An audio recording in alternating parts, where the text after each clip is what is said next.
Madhësia e penisit është një çështje që diskutohet shumë dhe është problem për shumicën, po për një pjesë dërmuese që të mos të djenë vetëri. Pse? Sepse ka mite të shumta. Ka mite jo reale, që s'kan as bazë shkencore, ka mite që thojnë penisi kur është i vogël nuk ka mundësi me bo knasi të madhe të partnerja, dhe ky fakt i bën njerëzit me vujt. Njerëzit kompleksohen për madhësinë e penisit tyne. Lypin lloj ndihme, marrin informata të gabueshme në internet, marrin premtime që ka indyna të ndryshme ose ka metoda të ndryshme me të cilat ata kanë merrit penisin e vet. Po është çështje alarmante. Gati çdo 2 pacient që vjen këtu për me fol për çështje tjera e ka të pashmangshme pa e diskutuar pak edhe çështjen e penisit. Për me bëma të qartë për krejt shikues njerë, po du me tregu që madhësia normale një penisi në erekcion është 8.5 cm. Çdo penis 8.5 cm edhe më i madh llogaritet si penis normal. Pse është 8.5 normal? Sepse aq është gjatësia e vaginës. Penisi në erekcion me 8.5 cm i mrin krejt gjatësinë e vaginës. Pastaj vagina si organ, të gjitha ato mbaresat nervore, knasit që i ka në një tretën e përparme. Pjesa e pasme e vaginës është kanali lindjes. Nuk ka ndonjë knasi që i bën nëse është penisi më i madh. Penisi i madh, shumë i madh, që është shumë i rrallë. Kur thash për atë vlerën minimale 8.5 cm, po tregoj që vlera madhësia mesatare e penisit sillet diku prej 13.2 deri në 14.5. Madhësia mesatare e penisa. Veç 2.5 deri në 3% të njerëzve e kanë penisin 17 e më shumë. Në shkencërisht, matjet që jemi bë, jo shkencërisht, në mënyrë popullore, krejt na e kena penisin 20 cm e më shumë. Po faktikisht, nëse e masim që duhet, të gjithë vim të e mesatarja 13 deri në 14.5.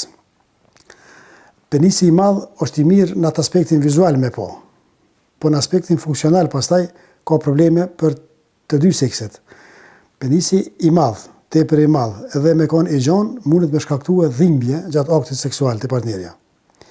Penisi shumë i madh, në moshën e shtym, është problem me u mush me gjak dhe me fitu erekcion. Prandaj, patja e penisit të madh nuk të bën më të mirë në seks. Penisi i madh na të bën më të vlefshëm në atë aspektin vizual, për me pa dikun. Po momentin që fillohet me u provu ajo, shihet që nuk ka fort në rëndësi. Është një mit që përdoret gjithanej, dhe me pyet dikon, a është më mirë me pas penisin e madh, a me pas teknik në bomën seks, krejta që e kanë penisin e vogël, thënë jo teknika është më rëndësi, nuk është madhësia. Dhe rrjedhëvisht nëse do me mat një barometër kush e ka penisin e madh e kush vogël, është kjo pyetja.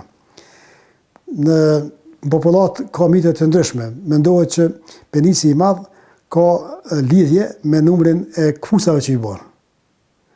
Po është mit, nuk është fakt, nuk bazohet shkencë, madhësia e numrit të këpucave ose madhësia e këmbës nuk korrespondon me madhësinë e penisit. Një mit tjetër është që penisi i personat që janë me shtat të vogël kanë penis më të madh. Prapë është mit, nuk qëndron, se nuk ka asnjë lidhje mes gjatësisë së trupit dhe madhësisë penisit. Ka mite tjera që mendojnë ata që e kanë hundën e madhe, e kanë edhe penisin e madh.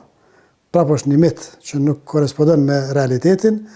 Prandaj madhësia e penisit është madhësi që për shumicën nuk ka asnjë domethënie, po për fat keq është preokupim që preokupohen shumë tri. Shumë preokupohen sepse i kanë të paqarta këto parametrat që i folëm tash, paramendohet situatën kur del me një partnere ose me një vajzë dhe i thot momentin e parë që e sheh penisin, thot me këtë penis dhe me më kënaq, është edhe mjafton me i qu durt ose me pa me një mënyrë kështu nënçmuese atë penisin atina. Ka raste kur atij djali i bën probleme për të jetën, e bën kompleks dhe ka shumë problem me fitu erekcion ose me u qas një vajzë tjetër për shkak të atij nënçmimi që ja ka bënë partnere madhësisë së penisit të tij.